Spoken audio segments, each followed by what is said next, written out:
What's up, YouTube? Yeah. All right. We ready? Sure, let's do it. No. I gotta delete this. All right. I gotta come back here. All right, we're ready. All right. So we are live in 2, 1. What's up, everybody? We're back. The Life on Life's Terms podcast. I'm Tom Robinson, a grateful recovering addict. And like I always say, we are not affiliated with any 12-step program. And that just means that they are not responsible for anything we say here.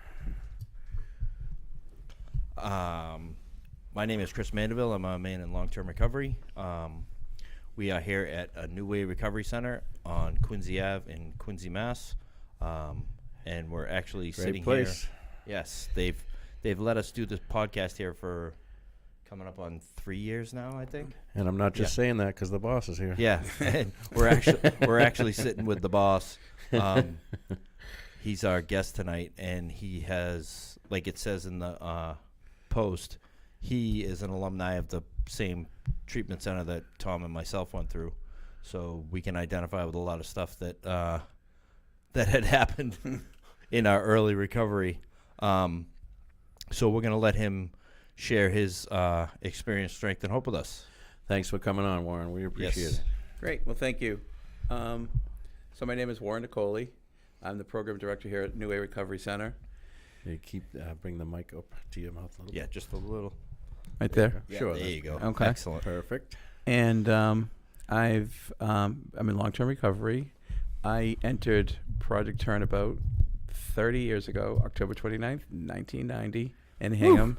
Yeah, I know. It just seems like yesterday. I know. Yeah. Time goes by. Yeah, and I'm still only 30, so figure that. Right. I drive by that spot now, and it's like, I miss seeing that building over there. Yeah, I do too. I miss it. Yeah, I And drive by it. I've been to Bear Cove, and I try and find out where it was going in through the back. Yep. And I think there's a flagpole there where the building was. Yep. And now there's condos. Yeah. I'm hoping that that's where it is. Yeah, it's an unfortunate, but for myself, it was just one of those. I was as I was saying to Tom and Chris before we started. I came from jail, came from Bill Ricker House of Correction, and a judge gave me an option that day and said, you can. I was looking at 15 years back at Bill Ricker, or I could go to a place called Project Turnabout. I picked Project Turnabout, not knowing. What a surprise. Yeah. Well, I didn't know what it was. I didn't know, and I really didn't know a thing about it. I didn't even know where Hingham was, honestly. At the time I was living in Watertown. And I said, Right. and I remember exactly to the judge, I said, sure, I can, I'll be there tomorrow. And she said, no. She turned around and she pointed to the sheriff behind me and she said, you'll be there today and he's driving you. And I walked to the door and I have to say, I'm not going to say I never looked back because I did. I definitely looked back. Yeah. Yeah. But, Project Turnabout saved my life. I was there for just shy of 2 years. Had a few bumps in the road, but I grew. I definitely grew in there. I was a very immature individual. And it just taught me how to live. It really, it taught me that I was worth who I was. And I had no self-worth at that particular point. The way I describe Project Turnabout is you go in broke, they break you further. Yes. They really do. The first thing I ever saw there, and I don't think it was long gone before you all came in, but there was a coffin in the kitchen. And Really? Yeah, and I said to one of the guys, one of the strengths they called him at the time, and I said, Yep. Why? What's that? And he said, what they tell you is if you can't make it here, that's where you'll end up. Yeah. And And I agree with you. Like when you go in there, you're already broken, but they break you down even more. Well, and they see break what they your- have to work with. Yeah. And build you up as Exactly. I feel like it's the false identities that are broken down. who we think we are. False coping mechanisms, yeah. Right. Yeah, because I just thought I had the world at the palm of my hands, so I figured. Yep. And even though I just came from prison. Yeah. But I had it all. And it's funny, I can sort of, it kind of reminds me of something like recently this week, we've had a couple new folks sort of entering, wanting to come here to the New Way Recovery Center. And when I talked to them on the phone, I've actually, two of them I've actually been able to talk to. And it brought me back to, they were so hard on themselves, even though they've, like one woman had stayed clean for 3 days. She really struggled. She stayed clean. And I said, one of the things you have to do is you have to give yourself credit for those 3 days and stop beating yourself up for the fact that, you know, you want to use, but you haven't. So give yourself that credit. And it brought me, and I knew I was doing this today, and I thought, you know, it kind of all, and I knew I'd be talking a lot about sort of my past. And it just brought me back to, you know, I wished I could have told myself that 30 years ago, you know, or some, you know, but they did finally teach me that at Turnabout, that, you know, be kind to yourself. And that's what we have to do in recovery, whether you have 5 minutes or you have 30 years. If we're not kind to ourselves, it's not going to work. You know, I think that's a big piece to this. Yes. A lot of people, like, they don't put the bat down. Yeah. You know, and like it affects a lot of things in their life. It can affect how they parent. It can just, you know, it has an effect on all areas of your life. You know, I say that people will be like, "Oh, I only got 60 days." Like, no, you have 60 days. Yeah. It's not only. Yeah. It's not only. You have 60 days or you have 30 days. You know, we don't, because of where we come from and how we feel about ourselves when we get here, we don't think we deserve any type of credit for anything that we've done. Right. You know. Right. Well, I mean, there's two sides to that. I mean, you know, there is a habit self or a junkie self that you don't want to be too kind to. You know, you want to stare at reality in the face, but you want to be good to your inner self. Realize that you have value, right? Mm. Yeah. Yeah. And I think, you know, that's part of it too. It's just, you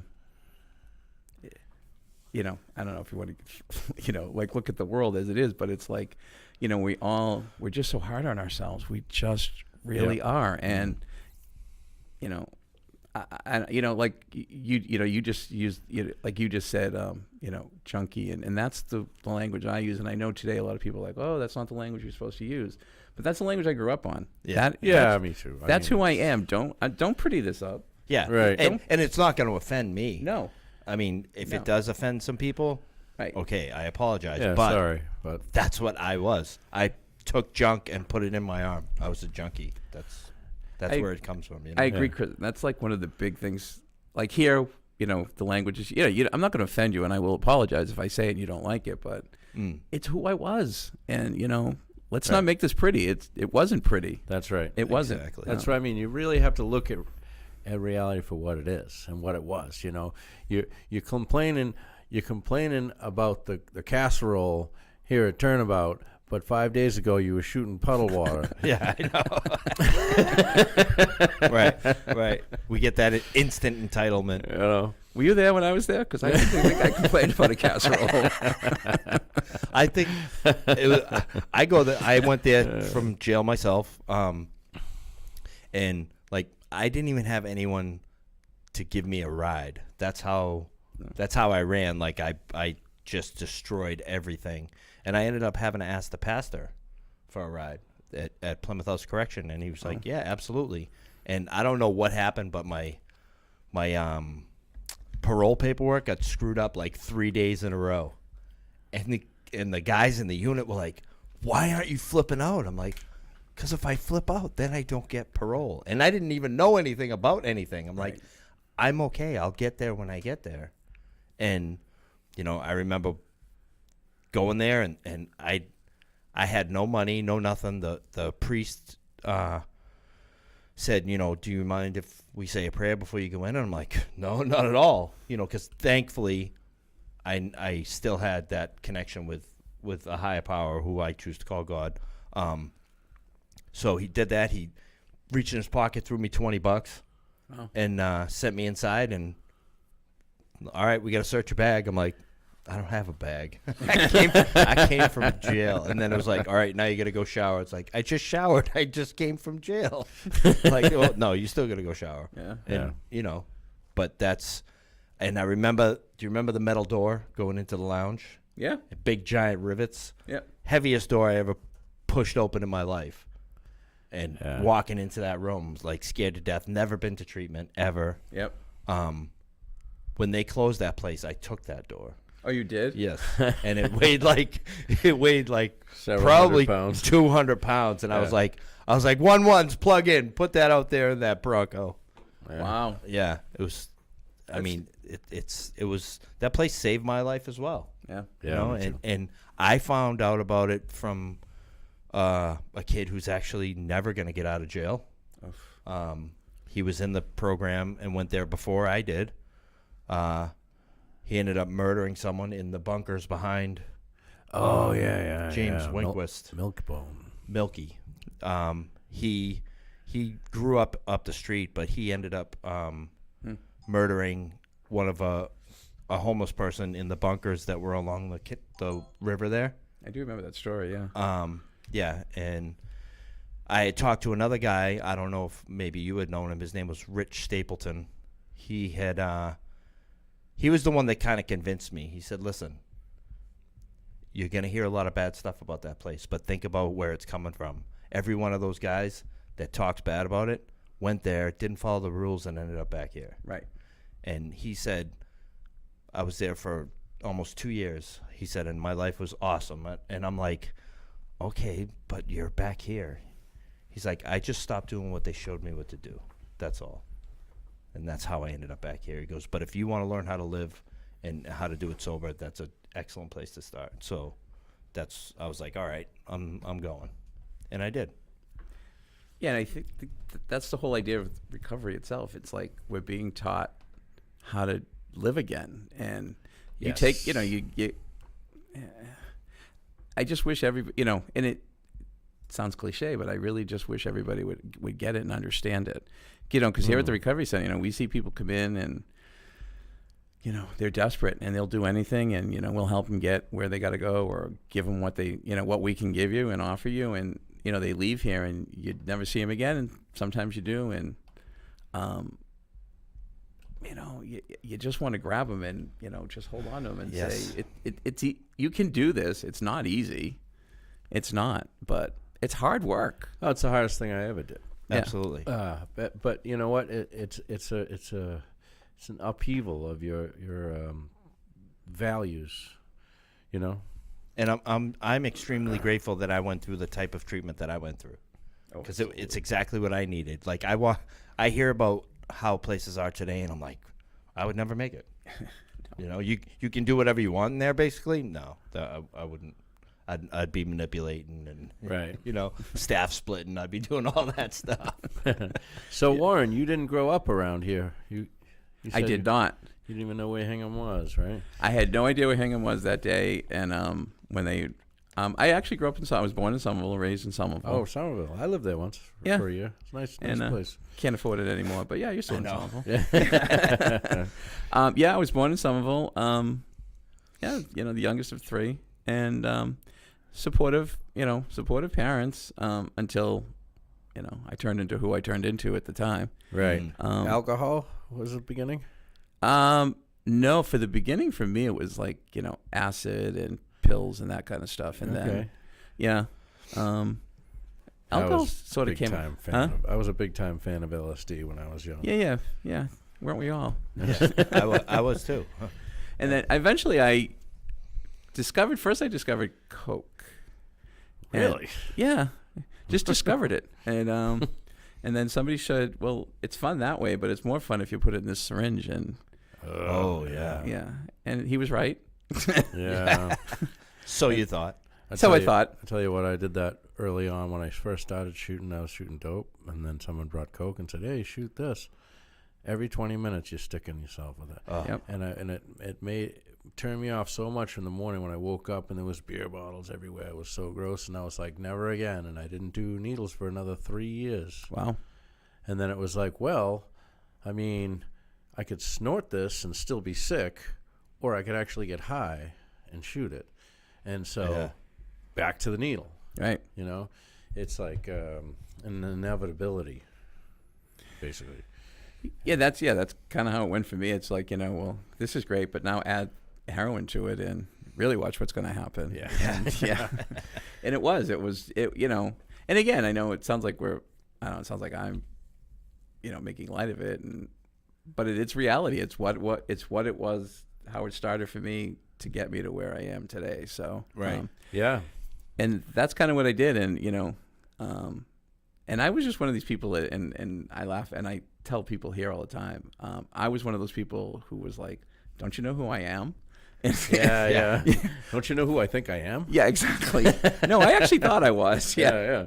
And, and it's funny. It's like those are the attitudes that you have, and that's what the drugs make you think. Like, I had the same attitude. Yeah. Like they confronted me on stuff, and I was like, you don't know who I am, what I've been through, and how I, Yep. We're all unique. That's that false coping mechanisms, identities, bravado that they break you down, they break out of you. Mm-hmm. Yeah, that's exactly what they did. Yeah, they taught me who I knew who it really was, and I was Yeah. surprised at who it really was. Yeah. Exactly. So you said you were there for almost 2 years. Yeah, October 29th, 1990. I'll never forget that date. I will never forget that date. And I left December. It's funny. It was like December. I think it was like December 20th, actually. 2 years, like just shy of 2 years, or a little over 2 years. Sorry. And I never looked back. I was one of the lucky ones. I didn't relapse, and I know a lot of people do. And I was very lucky that I didn't. But again, I said I am never doing this again. Yeah. When someone tells me when to get up, when to shower, when to do this, when to Yep, pee, yep. I said I'm not doing this again. And I also didn't want to go back to jail either. So, I just, I don't know. And I think, again, I look back to it all the time, and particularly here, and I just know how lucky I was to have gotten Project Treat, because I look at like how hard it is today to get into a treatment program in many cases. Sometimes it's easy, sometimes it's not, and I think it wasn't hard for me. And it, again, a judge sort of walked me through the door, and I was lucky in that aspect. But people came in and out of Turnabout all the time, and they didn't struggle because, again, you didn't have to pay money to get in there. Right. Yeah. That's what I was going to ask. Yeah. Yeah. So it was the same as when we went. It was free as well. Yeah. And consequently, the people who went in there, all cards read zero. Those are the people who really have a shot, or have a large shot. A lot of times, is the people who they don't have anything else. There's no, what do those people do now? Oh, you don't have insurance? Hit the streets. And that's you didn't even have to have. I didn't have insurance. You didn't have to have insurance to go. No. Nope. What they did was they brought you to the welfare office. Yes. You signed up for a cash card and you got food stamps, and that's Yep. what survived the house. Yeah, Yeah. you got $98 every 2 weeks. Yeah, and you right. got and the food stamps went to the house. Yep. And Yeah. that paid for the Cisco water and all the stuff, because I was running the kitchen 3 weeks in. The whole entire kitchen crew got kicked out for smoking crack in the gazebo. Actually, it might not have been 3 weeks. I think it was 3 days. Actually, 3 I think days, It was 3 yeah. days. Yeah. And the director at the time, Dan Bolin, he knew that I had kitchen experience, and he was like, "Plug in." And I was dropping kitchen crew chief when I was going out on job search. I was in the kitchen that long. Wow. Because they would put someone in there and people wouldn't make it. And like you were saying, I didn't want to have to do that again. No. I think I was 29 when I got there, and I was, like it says in some literature around here, I was pretty badly mangled. Yeah. And everything just happened the way it was supposed to happen. I heard about the place. I didn't know what a halfway house was. All I knew was I was selling heroin to people in a halfway house before I ended up in jail. So I didn't know anything about treatment. Sure. I didn't know about any recovery programs or 12-step programs. Like, I remember, seeing stickers on some of my mom's friends' cars. I'm like, what's this hey stuff? Yeah. Assholes Anonymous? Like, what is this? And like, I think about it now, and like a couple of our friends who were like the funnest and craziest guys ever were actually in recovery. Yeah. I had no idea at the time. Like, I didn't know like the whole, living in and out of detox. Like, I went to 2, and then my next one was at Plymouth. Did you go to 12-step, Warren? Prior to Turnabout, or after or any of that? I did. While you were in there, they made you go. Yeah. And I struggled with it. I really did struggle with 12-step. I struggled with the whole higher power. I struggled with all of that. And I remember my counselor, Eileen Sanders, said to me one time, next Sunday when you go to that UU church in Weymouth, you have got to raise your hand and you have to speak or you're out. And I'm like, all right. So I did. I went that Sunday. We all walked up there. I raised my hand and I said, and they picked me, yay. And and I said, yeah, my name is Warren and I'm a heroin addict. And a gentleman stood up, an older gentleman stood up and said, I'm sick of these Turnabout guys. This is an Alcoholics Anonymous meeting. Oh, yeah. And I sat back down and I said, okay, well, I tried. And I literally gave up that easily. And I remember I went back to the house and Monday morning, she said to me, did you do what we told you to do? I did. I told her what happened. She said, so what'd you do? And I said, I sat back down. And she goes, what if he was selling heroin? I said, well, I would have bought it. And she, Yeah. So she pointed out that I didn't try very hard. Right. But yet, given another chance, and I did. And it changed. I think Turnabout actually changed that meeting so that we could actually talk about drugs. And I did 12-step. I did the 12-step because I had to. Again, I struggled it. I fought it. I struggled with it. I struggled with the whole concept. I just didn't understand why going up there and sort of telling who I was and what I did. But there was like a lot of other things that underlining stuff that I needed to look at. And at the time, they brought up, I forget the exact verbiage of it, but it was SNL. It was sex and love addiction. Yep. And I started. There was a counselor at the house. He used to do family counseling. I don't remember his name. And he suggested that I do that because of just sort of stuff that had gone on in my life. And I learned from there that it's not just the drugs that were my issue. It was just a lot of other things. Yeah. And traumas, behaviors. Right. Traumas, behaviors, things that had happened to me as a kid. Yeah. And that I just got rid of in my own head. And it's crazy because then that stuff wasn't really talked about. Now that's more prevalent, thank God. Right. So people are able to address that stuff. Correct. And that's the thing. It's like if you don't address those issues, you're never going to get this. You're not. And I learned that. It was hard. It hurt. I cried a lot of tears in that house when I finally realized that, this happened to me, and yeah, so I kind of went there and I really got a lot out of those groups. I don't believe they're around anymore. Was that 12-step based? Yes, it was. Was it SLAA? Or? Sex Lovers Addicts Anonymous? Yeah, yes. It's something like that. Yeah. And it was actually a meeting in Weymouth at the time. Yeah, and it's, it's based on the same principles. Correct. Which that's what you need is the principles. Right. I do a refuge recovery meeting at South Shore Peer Recovery Center in Scituate, and like that, reading that book, it's not about the drugs and the alcohol. It's about the suffering and why we're doing what we're doing. Correct. And how to alleviate that and be able not to get rid of it, but to be able to sit through it and not let it, control our behaviors. And not run from it. Yeah, right. Because it's like a embrace it with love and compassion. Coping mechanism comes out in behavior. So you just, even if you're not high at the time, you're like in the back of your mind, like, fuck all this, I'm going to get high. And it's all about coping with stuff that you don't want to deal with. And it becomes ingrained habit. It does. And when there's a reason why we do what we do. There's a reason for everything that we do. And whether it's a 12-step meeting or, however the meeting, there's so many, as we are here, it's like an all pathway. So everyone's different, how they get there. Excuse me.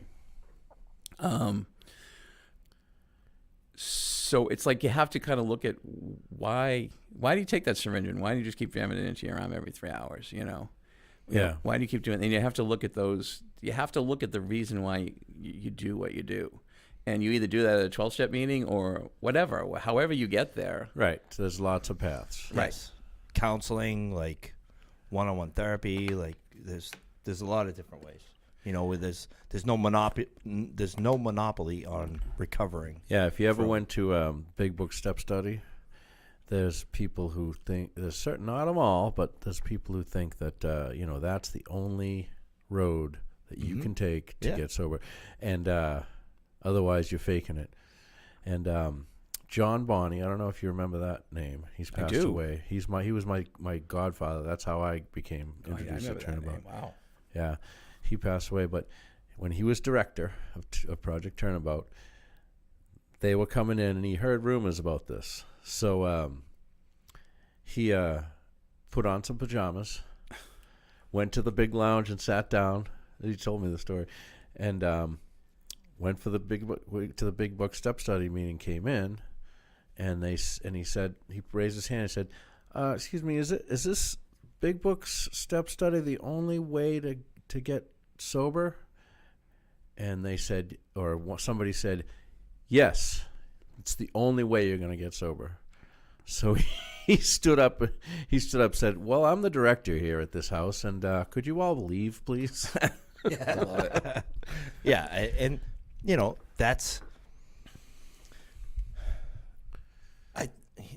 Luckily, I fell into a group of, it was an alcohol-based program, but they also did heroin like I did, and Right. out of respect for that pathway, we just, in my head, I would say alcohol, but I would say heroin. Yeah, that's what I would think And- too. That's what I did too. And to remind just myself. out of respect, just because I didn't want to offend anybody. And I remember another friend of ours who was an alumni from there was at a meeting over in Weymouth, and he had mentioned drugs, and they flicked the lights every time he mentioned drugs. Yeah. And he said, "You might as well shut them off because this is my story." Yeah. Yeah. And now I think it's more accepted because of the epidemic and very much. Well, please everything. explain to me how alcohol is not a drug. Is it because it's legal? Is it because it's liquid? Because I don't know. That could be a debate that would go on for quite a long time. well, alcohol is as much of a drug as any of. Yes. And when we first start drinking, most of us are underage, and that's not legal. Yeah. So Right. But it's it can be tricky for certain people to navigate some type of recovery like that. Right. Yeah, you're right.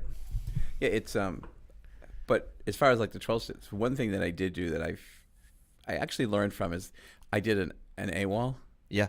Oh yeah. and I did it in South Boston. I think it was The Galvin. Tynan. Huh? The Tynan school. Yeah, I think it might have been there. It was right after I finished Turnabout, Yeah. and it was kind of part of like my finishing. I had to do it, and I remember doing that. And again, I did what I was told to do, and I followed it to a certain degree. Did I understand it? No. But when I did that, I sort of understood it better. Did But you when get something out of it? I actually did. Yeah. I think that's where I grew more. Like I came out of Turnabout, I was okay. I got past a lot of the issues that I had to deal with in my life. Still, I was seeing a therapist afterwards, and it was things that they made you do. Yeah, like you had to see a therapist. You had, I was off parole. It was like, yay. Just as a sidebar, I'm sorry, I don't mean to. Big Book Step Study is an absolutely fantastic way to work on yourself. It is incredible. I went to the meetings for literally years every week.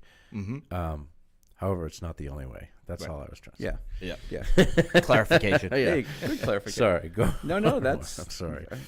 good catch. Yeah, we don't want to offend we don't want to offend anyone Let me either. tell you, Big Book Step Study is some powerful stuff. It's a lot of work, a man. lot of work. But the AWOL was a great way for me to do it until I had to start telling people things I had done to them. And Oh yeah, you're the immense. turnaround. Oh, the amends. amends, yes. And I remember, I'm not going to mention most of them because there's a lot of them. But I remember the very first one I did, I had to tell somebody how I had ruined, done something to their partner. And they've never spoken to me again. And I Yeah. thought, what am I getting out of this? It was brutal. It was painful. It was It was horrific. And I had to keep doing it. I mean, there was just so many people I had just destroyed. Things that I had just done to people, and not proud of it, but it is Right. what it is. Right. Many people accepted it and said, "Okay, cool. You're doing what you're doing for your life now." And at this point, I went in there. I was 33, and I was like 35, 36. And I just remember making amends to people, and some people, I lost a lot of people who I considered friends who would never speak to me again because of the things that I told them that I'd done that they didn't realize it was me. So Yeah. Well, I guess you get kind of like right with all that, and you're able to live with it more, and you're not having to hide things anymore because you've brought it all up. But It's not necessarily I mean, pleasant. that could be debated as well, though. Of course. Like that like because now you're really hurting someone else. Well, that's one of the things it says is not to hurt other people. it does, and I didn't know that part. Yes. Okay. I had not learned that part at the time. I did eventually. I brought it in a little bit because Yeah. Once you seen that, you were like, "What?" the first time I did it, I'm telling you, it was not. Yeah, it was awful. It was just one of the worst experiences of my life. And then I remember you had to talk. There was a priest you had to talk to, and there was this priest at this church in Weymouth, and I spoke to him about it afterwards, and I told him how it went, and he was like, and he was in recovery, which was really kind of cool. And he said to me, "If you're going to do this, you can't do it where someone's going to get hurt." Right. And I was like, "Oh, that's when the light bulb went off." I'm going, "Oh, okay, Thankfully, someone explained that to you. Right, but yeah. But again, I didn't catch on to the 12-step thing right away. Even though it'd been 2 years, I still hadn't really caught on to exactly how that was supposed to go. So, but I got through the AWOL, and I did it, and and one of the people I made amends to was my mother, and that was probably the most important one. So Right. yeah, Right. I've done that process as well, and I'm thinking, you know what? I'll make the amends to the dead people. They'll be the easy ones, right? Yeah. But I would rather have someone tell me to fuck off than to not get anything. You know what I mean? Yeah. Like, because I don't know. I remember making an amends to a childhood friend of years, and he was basically like, "Yeah, whatever, screw you," and didn't talk to me for like 2 or 3 years. Like from kindergarten on, we were boys, and after like 3 years, he's like, he called me up. He's like, "Hey, can you come down here and talk to me?" I'm like, "Yeah, sure, no problem." And he was like, "I've been an asshole." He's like, you come in here to make things right that you did wrong, and I was like, "No." And he learned something out of it. Sure. But I was okay with how that went because I needed to do what I needed to do. right. You took care of yourself. Yeah. Yeah, you took care of you. Yeah. A lot of people don't realize, like, you're not supposed to hurt someone during an amends. You know what I mean? Right. Yeah, I did learn that the hard way. But again, I did it, but an AWOL is, would I do another one ever again? No. No, huh? I really wouldn't. No, I wouldn't. I thought one was enough for me. Yeah. I mean, I've had people, one time, actually not that long ago, someone recommended, they were thinking of starting one. I'm like, yeah, I'm good. Yeah. Yeah, I'm good. Yeah. And I look at it differently now. Like you asked, Tom asked about, 12 steps, and I don't go to meetings. I just don't, I just kind of do it my way, and it works for me. And I think we all have to do what's good for us. That's right. Like I've heard people say to me, well, if you're not doing 12 steps or you're not doing what you're supposed to do, again, I don't tell you. So, and that's one of the biggest things I think that I really struggled with in 12 step was it always seemed like people were telling me what I needed to do. You know? And that was always frustrating to me. And I hear it in here. Sometimes people telling other people here, like peers will come in the building and I'll hear them talking to each other, and they're like, "Well, you should," and I'm like, Yeah, right. Sometimes it's good though because when you're especially in early recovery, you kind of like a deer in the headlights, and you really don't know. That's what they did at Turnabout for us. They said, "Do this, do that, wake up now, Right. Make your bed, take a shower, whatever." Right, but they didn't say that this is the only way. That's right. I think it was more of try this, try that. For myself, Like it was a culmination of things. Like I had done Awol. I had done therapy just because it was suggested to me through Turnabout. I did EMDR, which was after a fourth and fifth step, and like this therapist had never worked with someone in recovery. I showed him the big book, and he was like, "Wow, there's some really good stuff in here." But he said, "But one thing I have a problem with," he's like, "this whole fifth step thing." He's like, "Think of something on there, and when you think of it, do you have a feeling attached to it?" And I'm like, "Well, yeah." He goes, "Well, then you haven't processed it." So he's like, "Are you open to trying something different?" I'm like, "Absolutely." So that thing that I thought of, he said, "We're going to do EMDR on that. Eye movement reprogramming and desensitization." It's kind of like rebooting a certain part of your brain. So these little paddles like vibrate in your hand at random patterns, and you think of that thing and you move your eyes, and like after a while there was no more feeling attached to that thing. So now we worked on other stuff. I had done some religious stuff. I lived at Cursillo. Okay. Such a beautiful experience. Yeah, like so Awesome. many different things, and I can't tell you what the magic formula was for me, but I try not to take anything away from what I do. If it's not my thing, then I won't like do it all the time, but I'll replace it with something else. Sure. You know, it's there's no right way or wrong way, really. If you're happy, you're content, you're not hurting people anymore, you're not hurting yourself, like. Well, Warren, so you feel fulfilled as far as giving back to recovery due to the life path you've chosen? Is that, yeah, that's... Well, I do. I mean, when I left Turnabout and finally got settled, and I got a real, I guess you call it a real job, I got into the HIV world. And that's where I started, and that was back in mid '90s, and that's where I started. People were dropping dead. People were dying, Yeah. and I remember living in Turnabout, and there was a gentleman there, and I hadn't faced it yet, and my lifestyle was shocking that I wasn't HIV positive, honestly, and there was a gentleman living in the house at the time, and I was just like, I don't understand, and I learned a lot about it, and I realized, I was very lucky that I never tested positive from the lifestyle that I led and the life that I led. And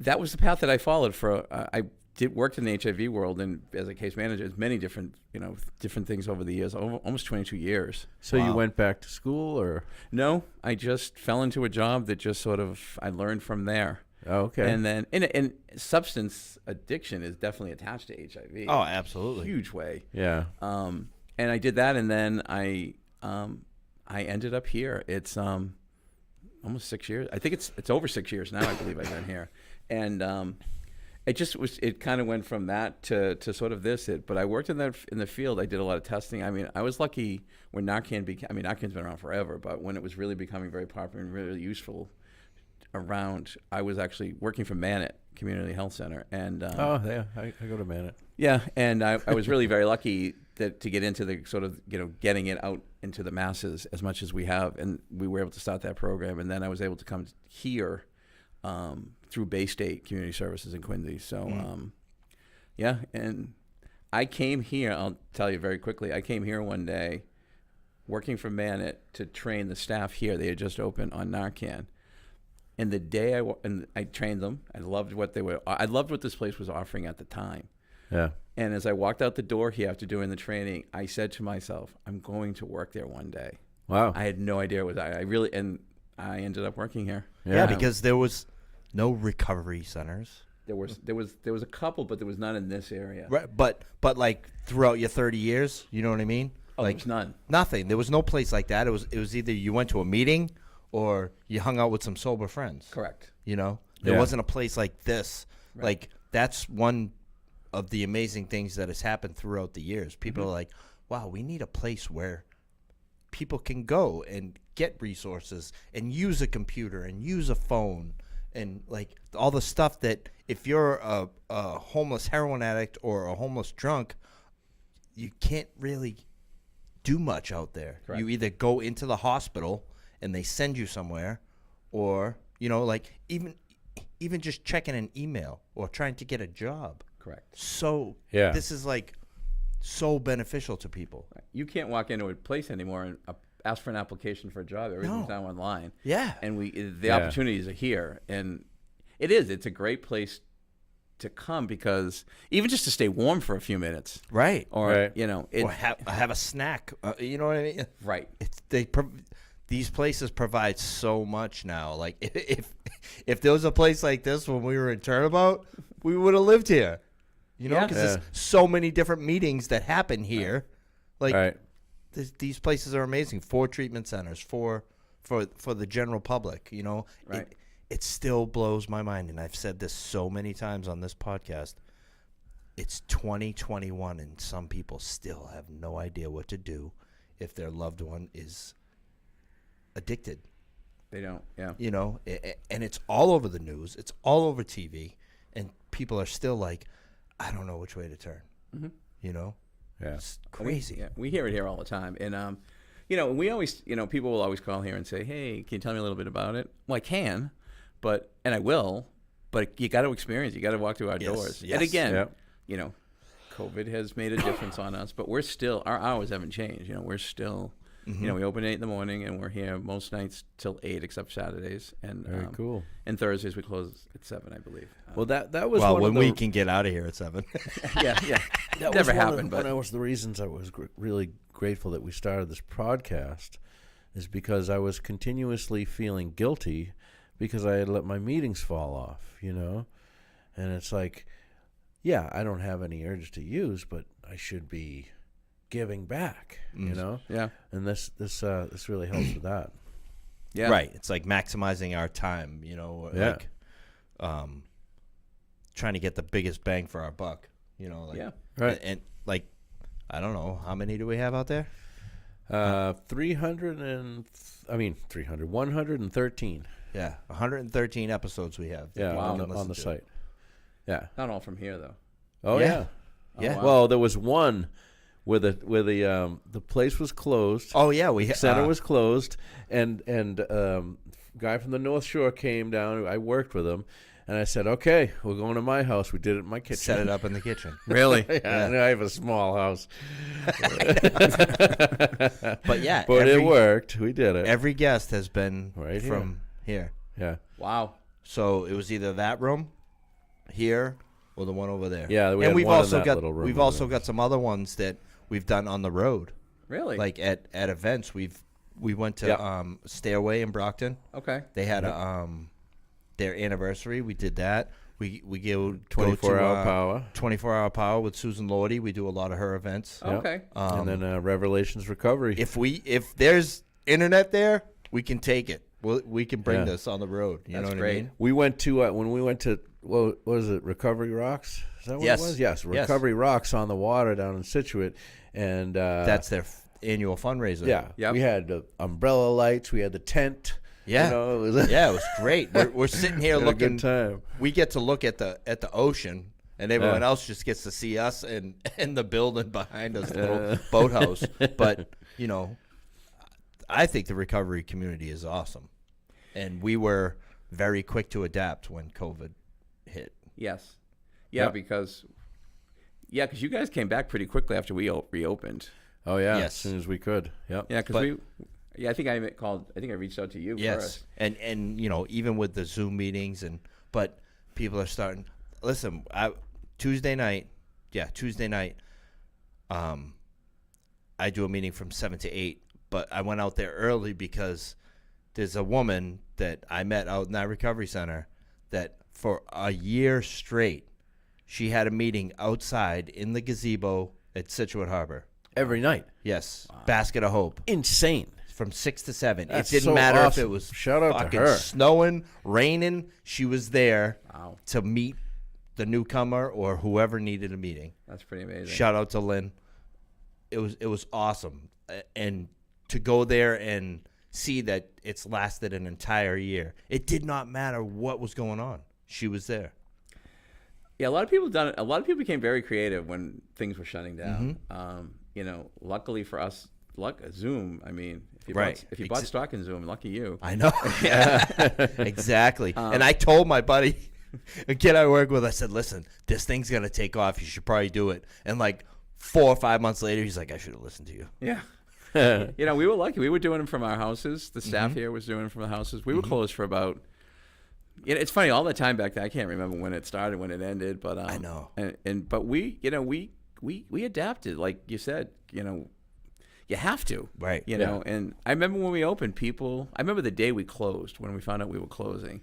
It was one of the saddest days because it just felt like a death. Yeah, that's what exactly. And I didn't think we were ever going to come back. I just was. That's how I felt. I remember walking out of this door just feeling dread. It was so weird. You don't know what's going to happen. Right. It's. I remember being at home and going for walks and enjoying it a little bit, but at the same time, you're like, this is really weird, and where's this going to go? Exactly. Yeah, it was. I would come by here a couple times a week just to make sure the building was safe and check messages and that kind of stuff. And there was always somebody out here wanting to know if they could come in. Oh, really? Yeah. Wow. It was always at least one person kind of hanging around. And you guys, nothing for nothing, you guys had to do a lot of stuff to be able to get back in here as well. You have no idea. Yeah, like the proposals and stuff you had to write. Like there was a lot of stuff. Yeah, and again, they wanted to make it safe for everybody, making sure there was enough masks. And, a lot of just all the PPE stuff that we needed to have. And we work. And again, the staff here, they're amazing. They make me look good. I'm just. I'm just that guy that sits in the office and right. And most of it's volunteers. No, we have 5 paid staff. Okay. We have a lot. Our volunteer process is definitely picking up a lot. Yeah. I know at SSPR there's 2 staff, but mostly everything was done volunteers. But I mean, it's half the size of this too, not even a half. Right. So like people go in there and use their own time to help others as well, which is great. We have we have some great volunteers here too as well. And it's great because if you're here, you're gonna get something. You're gonna pick something up. I don't care what it is, but you can. And some people come in and they just want something to do. And we'll give you something to do. Occupy your time. Yeah. Yeah. You can run a group. People come in all the time and we want to create a group and we want to start something and just bring it to the community. Exactly. Yeah. Like we had to. Yeah. I remember I had come here. It was like 1 PM on like a Tuesday. Yep. And I had to present it to the community, and if they said no, then we had to find somewhere else. Right. But everyone was like, "Wow, that sounds pretty cool." It's a pretty awesome thing, you know? And for one of the things, for example, things went away, but they're starting to come back, and we just found. I was talking to someone today, and we had Dahmer here. Yeah, recovery, and it's coming back because it's one of the things that's missing. And the person who ran it, she was here today, and she wants to bring it back. I'm like, awesome. Yeah, how's she doing? She's going really well. Good. She's doing really well. She looks great. As we saw her today, she looks really great. That's awesome. So we're going to be bringing that back, and but again, it's one of the things. Yes, it can come back. People are asking for it, but she'll go in front of the community Tuesday and just say, "Hey, I want to come back." And so we're looking to bring that back in April, and we're bringing things. We've brought a lot of stuff back. Right. And we have a great intern here too, who's been running a lot of great groups. She's doing relapse prevention, autistic expression. She's using a book too. It's a great group. It's a great book too. If anyone's ever read it, it's called The Subtle Art of Not Giving a Fuck. The what? The Subtle Art of Not Giving a Fuck. Oh, I saw that on my feed on YouTube. It's a great book. Is it? Is it? If it's especially someone who's apprehensive on the 12-step. Similar to myself. It's a great book, and we do a group around it here. And it's not a huge audience, but it's really, if you can get your hands on the book, take a look at it. The Subtle Art of Not Giving a Fuck. Yep. Huh. That's a good title. It's a great. The guy has quite a few books like that, and there's one thing in there about emotions, and I remember reading it, and that's what grabbed me in because it was like, it says your emotions really don't matter. It's kind of like, what are you doing with it? I'm telling you, grab the book if you can. Yeah. And if this guy hits #1 bestseller, he better reach out to me. Well, I'm going to be sitting in the truck for the next 3 weeks, so might be a good time to grab a book. Yeah. Yeah. It's sweeping season coming up. So, Audiobook. yeah. Yeah, there you go. No, I kind of like to actually read the pages. Me too. I do have some on my phone, but I have listened to Paper. them. But you can't do that when you're driving a sweeper. No. I sit in the truck. They're driving the sweeper. I see. sit there and they just drive over to me and dump the sweeper. I But I have done a few audiobooks. Yeah. But I'm kind of old school. Yeah, see, I can't read a book on the phone because I am old and I can't see. So Yeah. yeah, Yeah, and Yeah. if you make the text too big, you're flipping a whole lot of pages. yeah. Yeah, I don't read. I can't read on the phone either. No, I listen to a lot of audiobooks though. Yeah. And I do love those. But I read paper, but just fiction Yeah. because it's entertainment. But I like that in paper. Yeah. So, you it's kind of crazy how everything that happened bad led you to, where you are now. And you've been where you live now since you got out of Turnabout, or? No, well, when I moved out of Turnabout, there was a gentleman who used to come in. His name was Derek, and he was looking for a roommate at the perfect time, and I moved in with him, and then Quincy, and then I ended up eventually in Hull. Yeah. And I'm in Hull, but I actually from midway in Hull, I ended up actually in Arizona for a little bit. Wow. Yeah. Big difference. Yeah, it was. We thought we'd give it a try because I couldn't do winter. I just couldn't do the winter anymore. It was killing me. And winters out there are bad in Hull. Oh yeah, winters. Yeah, it was. I was so glad when they put those trailers with the generators in. Yep.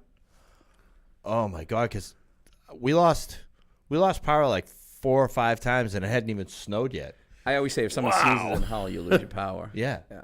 And so I ended up in Arizona for almost 5 years. Wow. Yeah, it was an interesting place. It was very much a red state, but we won't get into that. There is a pretty large recovery community out there too. In a few There of is. those- I few of learned those out there towns. that meth was huge out there. I actually worked. I worked in the world. I worked for a place called Southern Arizona AIDS Foundation, and that's why I went out there for that job actually. And meth was huge. I was like shocked. I was stuff on the was West Coast brutal. in early '90s, and it was insane. I don't know enough about it. I never. Thank God. Oh, it's bad. It's awful stuff. I started with that and ended up with heroin after. Oh yeah, I never. Yeah. I was once at a house and these guys showed up and this one of the guys was telling me about how he makes crystal meth for a living, and he's telling me I was pretty drunk at the time. I don't remember all the ingredients, but I remember hydrochloric acid, red devil lye, which red devil lye is like you stick your hand in a bucket of red devil lye and pull it out, you wouldn't have a hand anymore. You know what I mean? And they spray it all down with Freon in the end. It's like, Yeah. okay. Yeah. It's It's great stuff. we're seeing a lot of it around here lately. Yeah, and I think what's happening is, they say that you can't scare an addict. They say that. But I know a lot of people who were heroin addicts. They know about fentanyl and how bad it is. So they're like, all right, maybe I'll just do meth instead because that won't kill me. It's a brilliant. It will. It's a brilliant plan. It absolutely will kill you. Your teeth But will fall out. You look like you're 100 when you're 30. I think a lot of people got scared with the whole fentanyl epidemic, They and did. that stuff just started to flood in. But anything people are doing, they're finding fentanyl in now. As well. Everything. Yeah. Pills, you name it. It doesn't matter. It's in everything, and that hasn't gone away either. Nope. That epidemic hasn't gone away. No. We're in a pandemic with an epidemic still happening. Yeah. So, places like this, thank God that they're back open. Do you guys have capacity limits? We do. 25 currently. and we're probably going to go to 30 starting Monday. Right. Things, yes. Yeah. With the vaccines and all that stuff, things are starting to open up. Yeah, the you know. 22nd, right? That's when the restrictions are going to be lifted. I believe so. Or April 1st, something too. I don't know if they're lifted totally, are they? In Boston, the capacities restrictions okay. are lifted. Yeah, so for us here right now, we've never had to turn anyone away yet. And we've been lucky, yeah, and our numbers, we're definitely going to start going up more and more. And again, we're lucky, for those of you who've been here, the size space we have. So Yeah, very, like this room here can hold, a good. Again, we still try to keep you 6 feet. Not try to keep you. We do keep you 6 feet apart. Yes. And so you can put people in this room, and then there's several rooms in here. So if you've never been here, come on by. Yes. And it's yeah, we can do it. We've done it. We actually had a corned beef and cabbage dinner yesterday. Awesome. And we had Yeah, 21 this is people the here. We first made year it work. I didn't have any. Huh? I didn't have any. I got it. I got it in my fridge. I'm doing it this weekend. Yeah, I got to do it this weekend, I Yeah. guess. So that kind of stuff is coming back here. We used to do like Thanksgiving meals and Christmas meals Yeah. and all of that stuff, and we couldn't do Yeah. any of it this year. You had the women's meeting that had dinner every Thursday night. Correct. Yeah, You know, that worked the out, nurturing meeting. That Nurturing was meeting. awesome. It was a great. And that may come back. We're working. We're starting to slowly bring some stuff. Yeah. That, like You I said, can't just throw everything back in. You gotta. You can't. And people are still afraid to come here. People are still afraid to go anywhere. Right. Right. They're definitely still fearful here, and I understand it. But come on by and check us out and know that you got to knock. You got to ring the doorbell. Our doors are still locked, so we can keep an eye on. We're socially distant, so that's why we don't have masks on. Correct. But We'll you wear a do mask. have to sanitize. You wear masks. You do. If you're inside. We someone actually said something, so we brought out a tape measure one night, and we were like, nope, these are 6.5 feet, so we're good. Yeah, I actually got a phone call about that. Yeah. They said those guys aren't 6 feet apart. I'm like, yeah, they are. Yep. We actually measured it with a tape measure. Yeah, on air. So, but that'll do it. Yes. It's great to have a place like this and for Yeah, someone we like really yourself appreciate you letting us come in here. running it. And Absolutely. another thing too, like you lost a lot of weight. Taking care of yourself. Yeah. Yes, I did get healthy. Yeah. Like That you is need to fantastic. give yourself credit for that as well. Yeah, I do give myself credit for that. You know? Because don't you know who I am? Yeah. So, if you're in the Quincy or South Shore area, I tagged a new way in the post. So all you have to do is click on it, and you can find out information about it. There's groups. There's so much stuff that happens here. Do you guys have a website? We do. A New Way Recovery Center.com. Or org. Try them all. And I'm just the director, sorry. There's the Facebook group. Yes. Yeah, we have a Facebook group. Yep. And if you need a calendar, you can call. We'll actually send you a calendar too if you want. You can call the center. Yep. And they'll email it to you if you want it. Or you can just stop by and grab it. Come Yeah, in and awesome. check us out. We'll give you a tour. Great staff, great volunteers. Yeah. It's a huge space. And you guys almost lost it. We did. We almost had to move. Lucky that was amazing that it happened the way it happened. Just quickly that when I got here, we had been open about 9-10 months, and I came along, and then the neighbors weren't crazy about us, weren't really happy with us. When we thought we were being evicted for a restaurant to be moved in here, the neighbors came to our defense. So it was Wow. It was like a total 360, That's and really the neighbors love us. cool. Yeah. Yeah, they learned And- who we. We went Very through that when cool. they moved Turnabout Yes. across to South Shore Hospital. Yep. They were like, "Oh, we don't want them here. We don't want that here." And then, then like a few months later, it's like, "Hey, I kind of need my lawn cut, and I can't do it. Is there any way you can help?" Now they love the place. Yep. You know, they Just love the place. You got to give it a chance. Yep. Contempt prior to investigation. That's right. Yes. Yes. So, Yeah. all right. All Once right. again, Thanks thank you, again, Warren. Thank you. We'll be back next week. Same bad time, same bad channel. We will. Um, Please subscribe. LOLterms.com. LOLterms.com. Like, subscribe, share this podcast. Share it to your page. Share The it to Life your on group. Life's Terms podcast on iTunes and on the Google Play Store. Yes. And Anywhere else you can find podcasts. yeah. All right. Once again, thank you. Thank and you. we're out of here. Peace. Peace.